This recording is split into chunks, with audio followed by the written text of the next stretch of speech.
Hello friends, welcome to బుజ్జీస్ cook book. ఈరోజు మా mummy స్టైల్లో తక్కువ ఆయిల్లో చికెన్ ఫ్రై పీసెస్ చెదిరిపోకుండా ఎలా చేయాలో చూద్దాం.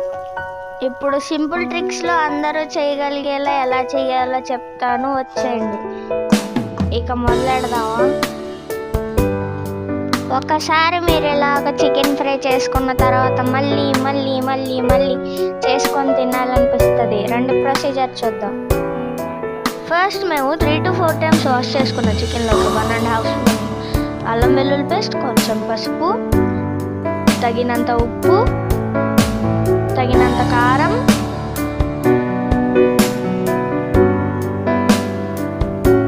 తగినంత ఆయిల్, కొంచెం గరం మసాలా వేసుకున్న తర్వాత బాగా కలుపుకోవాలి. ఒకవేళ మీకు కుదిరితే అరగంట మ్యారినేట్ చేసుకోవచ్చు, లేదా ఇప్పటికిప్పుడే ఫ్రై చేసుకోవచ్చు.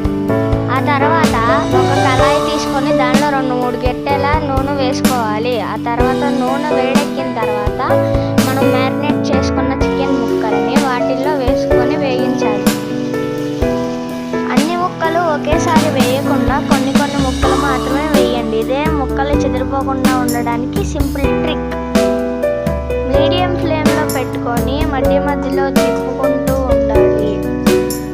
పీసెస్ డార్క్ బ్రౌన్లో వచ్చేదాకా మనం వేయించుకోవాలి. అంతలోపు మీరు ఈ ఛానల్ని సబ్స్క్రైబ్ చేసి, వీడియోని లైక్ చేసి, షేర్ చేసి మీ ఇన్స్టాలో ఫాలో చేసేయండి.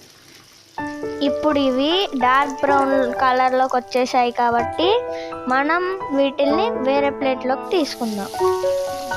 మిగిలిన చికెన్ని కూడా ఆయిల్లో వేసుకొని ఫ్రై చేసేసుకోవాలి. పీసెస్ లైట్ బ్రౌన్ కలర్లోకి వచ్చిన తర్వాత కొన్ని జీడిపప్పులు వేసుకోవాలి. జీడిపప్పుల్ని చికెన్ని కలిపి బాగా వేగనివ్వాలి. ఈ పీసెస్ డార్క్ బ్రౌన్ కలర్లోకి వచ్చిన తర్వాత మనం ముందే వేపి పెట్టుకున్న పీసెస్ని వీటిలో కలుపుకోవాలి.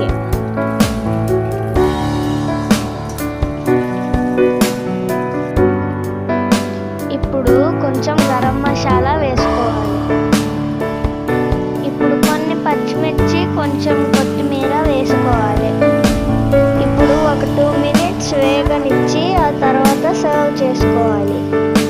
ఫుడ్ కలర్ హెల్త్కి మంచిది కాదు కాబట్టి మేమేం యాడ్ చేయలేదు. ఇంకా డిషెస్లో ఏమన్నా డౌట్ ఉంటే కామెంట్ చేయండి, మా మమ్మీ రిప్లై ఇస్తుంది.